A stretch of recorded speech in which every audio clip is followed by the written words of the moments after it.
St. Augustine, commentary on the Gospel of John, chapter 18, verse 13 to 27, following.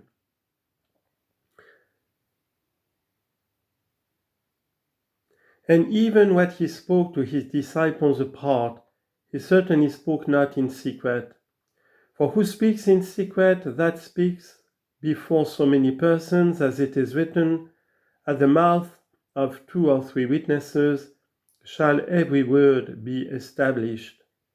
Especially if that be spoken to a few which he wishes to become known to many through them, as the Lord himself said to the few whom he had as yet, What I tell you in darkness, that speak ye in light. And what you hear in the ear, that preach you upon the housetops. Matthew chapter 10, verse 27.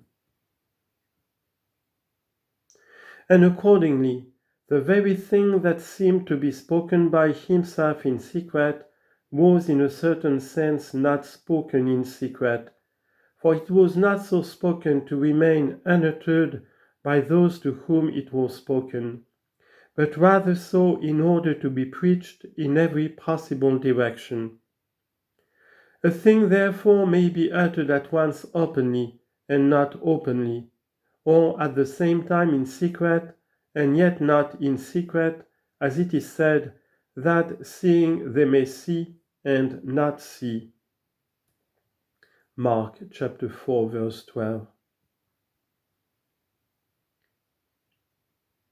For how may they see, save only because it is openly and not in secret? And again, how is it that the same parties may not see, save that it is not openly but in secret? Howbeit the very things which they had heard without understanding were such as could not with justice or truth be turned into a criminal charge against him, and as often as they tried by their questions to find something whereof to accuse him, he gave them such replies as utterly discomfited all their plots, and left no ground for the calumnies they devised. Therefore he said, Why do you ask me? Ask those who heard me, what I have said unto them. Behold, they know what I said. And when he had thus spoken, one of the officers who stood by gave Jesus a blow with his open hand, saying, Do you answer the high priest so?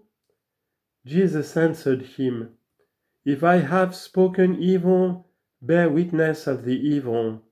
But if well, why do you smite me? What could be truer, meeker, juster than such an answer? For it is his reply, from whom the prophetic voice had issued before, Make for your goal, literally, take aim, and advance prosperously, and reign because of truth and meekness and righteousness. Psalm 45, verse 4.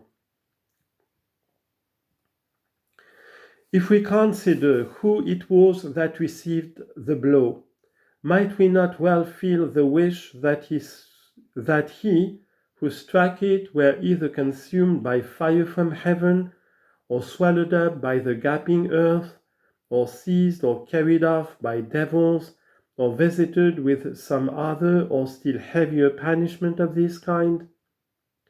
For what one of all these could not he who made the world have commanded by his power?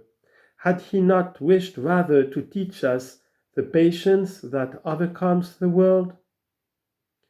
Someone will say here, why did he not do what he himself commanded? Matthew chapter 5, verse 39. For to one that smote him, he ought not to have answered thus, but to have turned to him the other cheek. Nay, more than this, did he not answer truthfully and meekly and righteously, and at the same time not only prepare his other cheek to him who was yet again to smite it, but his whole body to be nailed to the tree, And hereby he rather showed what needed to be shown, namely, that those great precepts of his are to be fulfilled not by bodily ostentation, but by the preparation of the heart. For it is possible that even an angry man may visibly hold out his other cheek.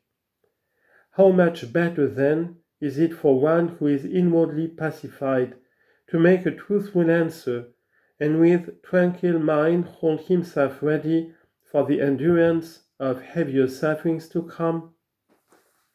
Happy is he who, in all that he suffers unjustly for righteousness' sake, can say with truth, "My heart is ready, O God, my heart is ready."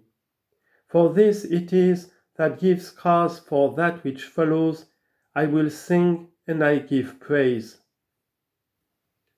Psalm 57 verse 7.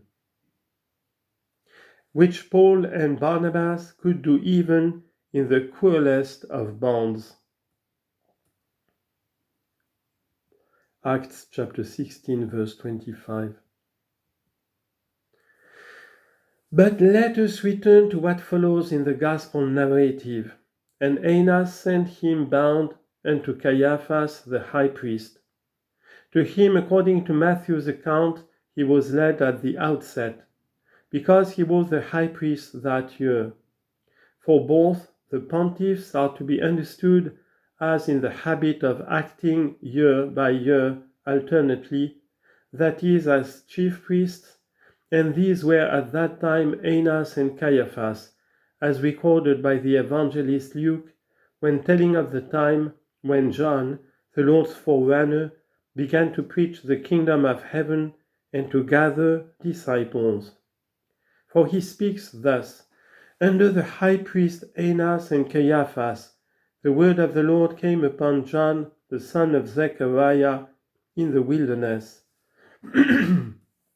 Luke chapter 3 verse 2.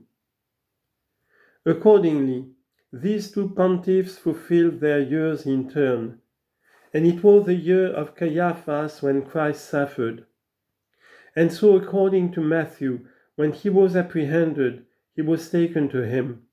But first, according to John, they came with him to Annas, not because he was his colleague, but his father-in-law. And we must suppose that it was by Caiaphas' wish that it was so done, or that their houses were so situated, that Annas could not properly be overlooked by them as they passed on their way.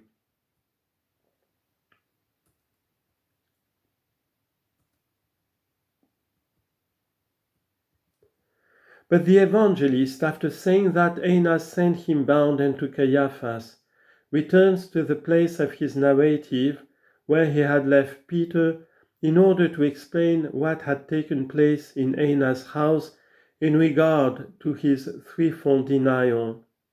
But Peter was standing, he says, and warming himself. He thus repeats what he had already stated before, and then adds what follows. They said therefore unto him, "Are you also one of his disciples?" He denied and said, "I am not." He had already denied once. This is the second time. And then, that the third denial might also be fulfilled, one of the servants of the high priest, being his kinsman, whose ear Peter cut off, says, "Did I not see you in the garden with him?" Peter then denied again, and immediately the cock crew. Behold, the prediction of the physician is fulfilled.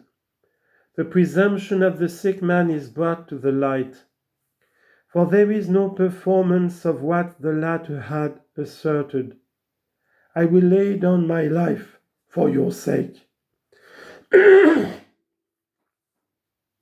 I will lay down my life for your sake. But a performance of what the former had predicted. "You shall thrice deny me." Chapter 13, verse 38. But with the completion of Peter's threefold denial, let the present discourse be also now completed, that hereafter we may make a fresh start with the consideration of what was done respecting the Lord before Pontius Pilate, the governor.